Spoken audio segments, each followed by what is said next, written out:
हनुमान को मणि देकर सीता फिर बोली, रामचंद्र इस मणि को अच्छी तरह पहचानते हैं। इसे देखकर भी मेरा अपनी माता कौशल्या का और राजा दशरथ का स्मरण करेंगे। हे कपिवर, मैं तुमको फिर उत्साहित करती हूँ। अब क्या करना चाहिए यह सोचो। इस काम के अगुवा तुम ही हो, इसलिए ऐसा उपाय करो कि मुझे इस दुख से छुटकारा मिले। महापराक्रमी हनुमान ने उनकी बात स्वीकार की और उनको प्रणाम करके चलने की तैयारी की। यह देखकर सीता फिर गदगद स्वर से बोली, रामचंद्र, लक्ष्मण, मंत्री सुग्रीव और वृद्ध बानरों से कुशल पूछना, और जिस उपाय से रामचंद्र इस दुख से मेरी रक्षा करें वैसा उद्योग करना। उनसे इस प्रकार समझा कर कहना कि मेरे जीते जी मेरा उद्धार करें। ऐसा करने से तुमको वाचिक धर्म होगा। रामचंद्र उत्साही हैं, मेरा संदेश पाकर उनका पौरुष बढ़ेगा। तुम्हारे मुँह से मेरा संदेश सुनते ही वीर रामचंद्र पराक्रम प्रकट करने का विचार करेंगे। हनुमान ने हाथ जोड़कर कहा, हे देवी, रामचंद्र शीघ्र ही बलवान बानरों और रीछों के साथ आकर शत्रु का विनाश करके आपका दुख दूर करेंगे। उनके बाणों के सामने देवता, दानव, मनुष्य और राक्षस कोई भी नहीं ठहर सकता। सूर्य, इंद्र और यम भी उनके बाण नहीं सह सकते। हे जनक नंदिनी, वे आपके लिए समुद्र पर्यंत पृथ्वी को जीत सकते हैं। हनुमान के युक्ति संगत वचन सुनकर सीता ने उनकी बातों का सम्मान किया। फिर बार बार उनकी ओर देखकर बोली, हे वीर, यदि तुम उचित समझो तो कहीं गुप्त स्थान में एक दिन ठहर जाओ। आज विश्राम करके चले जाना। तुमको देखने से मेरा दुख कम हो जाता है, किंतु एक दिन ठहरने से फिर आने में देर तो न होगी, यह संदेह होता है। यदि तुम्हारे न आने का संदेह हुआ तो मेरे प्राण न रहेंगे। तुम्हारे चले जाने पर मेरा शोक और बढ़ेगा। मुझे संदेह होता है कि तुम्हारे सहायक बानर और रीछ इस अपार समुद्र को पार करके यहाँ कैसे आवेंगे। रामचंद्र और लक्ष्मण ही कैसे आ सकेंगे। गरुड़, वायु और तुम्हारे सिवा और कोई महासागर पार करने की शक्ति नहीं रखता। यतएव हे वीर, इस कठिन काम को करने का क्या उपाय सोचते हो। तुम कार्य कुशल हो अथवा हे शत्रुनाशन, यदि तुम अकेले ही इस काम को कर सकते हो तो तुम ही यश प्राप्त करो। किंतु यदि महात्मा रामचंद्र के साथ यहाँ आकर युद्ध में रावण का विनाश करके मुझे अपने साथ अयोध्या को ले जाएं तो उनके योग काम हो। हे वीर, जिस तरह उन महात्मा के अनुरूप काम हो सके वैसा ही उपाय करो। सीता के यह युक्त संगत वचन सुनकर हनुमान ने उत्तर दिया, बानरों और रीछों के राजा पराक्रमी सुग्रीव ने आपका उद्धार करने को प्रतिज्ञा की है। वे असंख्य बानर लेकर शीघ्र आवेंगे। मन के समान वेग से चलने वाले महाबली बड़े साहसी करोड़ों बानर उनकी आज्ञा में हैं। वे सर्वत्र जा सकते हैं, उनकी गति नहीं रुकती। वे बड़े उत्साही हैं, बड़े बड़े कठिन काम कर सकते हैं। वे अनेक बार आकाश मार्ग से समुद्र और पर्वतों समेत पृथ्वी की प्रदक्षिणा कर चुके हैं। सुग्रीव की आज्ञा में मेरे समान और मुझसे भी बढ़कर बहुत बानर हैं। मैं तो एक साधारण बानर हूँ। जब मैं यहाँ आ सका तो महाबली बानरों के लिए क्या कहना है। यह भी सोचिए कि साधारण व्यक्ति ही दूत का काम करने के लिए भेजा जाता है, प्रधान नहीं भेजे जाते। इसलिए खेद ना करो, शोक छोड़ दो वे सब बानर, एक ही कुलांच में समुद्र लांघ कर लंका में आवेंगे। वीर रामचंद्र और लक्ष्मण मेरी पीठ पर बैठकर सूर्य और चंद्रमा के समान यहाँ आवेंगे और बाणों से लंका का विध्वंस करेंगे। सपरिवार रावण का विनाश करके आपको लेकर अयोध्या को जाएंगे। इसलिए धैर्य रखिए, आपका कल्याण होगा। थोड़े दिन और प्रतीक्षा कीजिए, शीघ्र ही अग्नि के समान तेजस्वी रामचंद्र के दर्शन होंगे। पुत्र, मंत्री तथा बांधवों समेत रावण का विनाश होगा और आप वैसे ही रामचंद्र को मिलेंगी जैसे रोहिणी चंद्रमा को मिलती है। हे देवी, शीघ्र ही आपका शोक दूर होगा। आप देखेंगी कि रामचंद्र ने रावण का विनाश कर दिया है।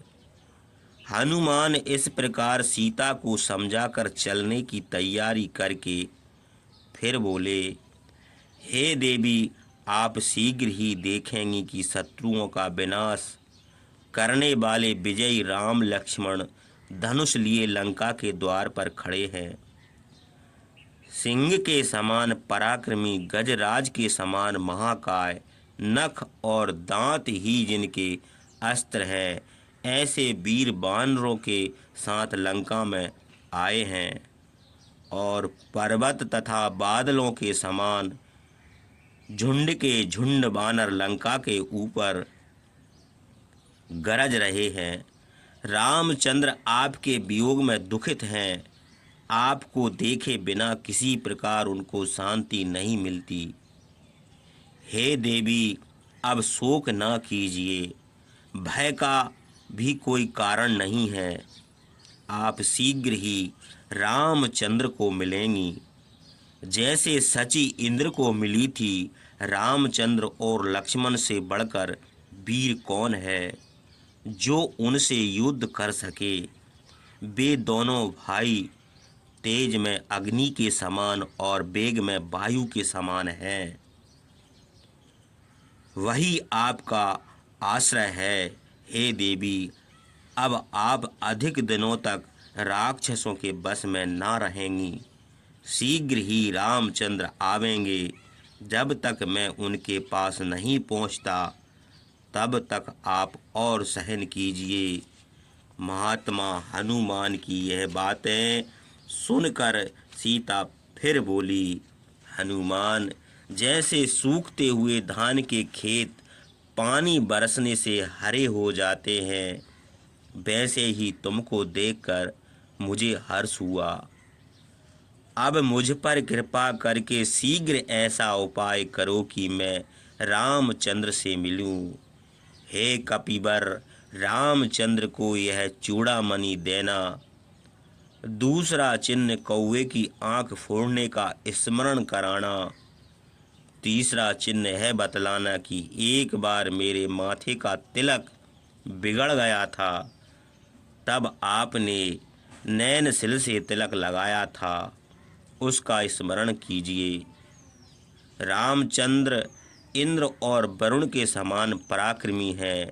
मुझे राक्षस हर लाया, मैं राक्षस के घर में हूँ। इसे वे किस प्रकार सहन करते हैं। मैंने बड़े यत्न से इस दिव्य चूड़ामणि की रक्षा की है। दुख के समय इसे देखकर रामचंद्र का दर्शन पाने के समान हर्ष होता है। इसे अपने चिन्ह के लिए उनके पास भेजती हूँ। यदि वे 1 मास के भीतर ना आवेंगे तो मैं जीवित ना रह सकूंगी।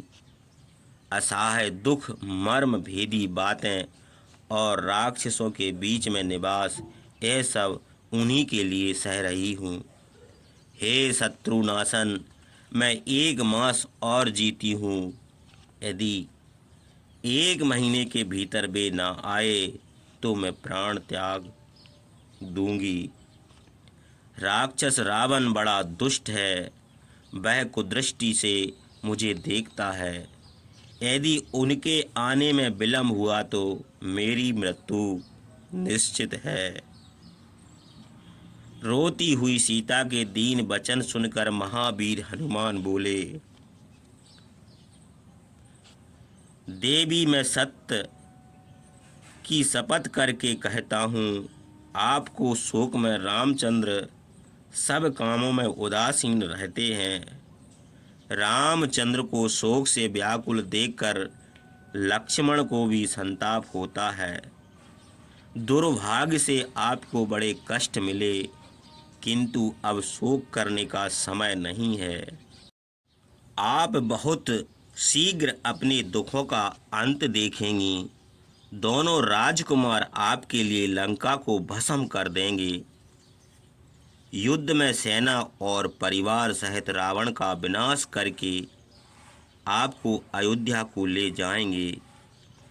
हे आनंदिते, रामचंद्र को विश्वास दिलाने के लिए और अधिक प्रेम होने के लिए और भी कोई ऐसा चिन्ह दीजिए जिसे वे पहचानते हो। सीता ने कहा, हे वीर, मैंने बहुत अच्छा चिन्ह दिया है।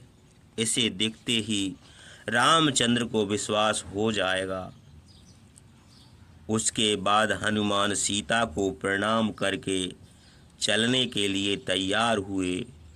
उन्होंने कूदने के लिए बड़े वेग से अपनी देह बढ़ाई। यह देखकर सीता फिर रोकर बोली, हे हनुमान सिंह के समान पराक्रमी रामचंद्र, लक्ष्मण, सुग्रीव और उनके मंत्रियों की कुशल मेरी ओर से पूछना। महाबाहु रामचंद्र, शीघ्र मुझे इस शोक सागर से उबारे, ऐसा उपाय करना। मेरा असहाय दुख और रावण की डांट फटकार रामचंद्र को बतलाना। हे वीर, तुम्हारा कल्याण हो। महावीर हनुमान राजपुत्री सीता का संदेश लेकर बड़े हर्ष से चले। उन्होंने सोचा कि थोड़ा काम और बाकी है, इसलिए उत्तर की ओर गए। चलते समय सीता ने मधुर वचनों से हनुमान का सम्मान किया। हनुमान वहाँ से चलकर मन में सोचने लगे, सीता का दर्शन तो हो गया, अब शत्रु को अपना पराक्रम दिखाना चाहिए। वह काम साम दान अथवा भेद से नहीं होगा, दंड से ही हो सकता है, क्योंकि राक्षस समझाने से नहीं मानेंगे। इसलिए साम उपाय व्यर्थ होगा। वे धन संपन्न है, इसलिए दान का भी कोई फल नहीं हो सकता। बलवान पुरुषों में भेद उपाय का भी सुयोग मिलना कठिन होता है। ये पराक्रम दिखाना ही उचित है। पराक्रम दिखाने के सिवा शत्रुओं का बल जानने का और कोई उपाय नहीं है। युद्ध में कुछ वीर मारे जाएं तो संभव है कि राक्षसों का अभिमान कुछ कम हो। मुख्य काम हो जाने पर यदि उसके विरुद्ध न हो तो दूसरे भी काम करना अनुचित नहीं होता, बल्कि मुख्य काम करके अनुकूल अन्य भी काम करने वाला दूत योग्य समझाता है।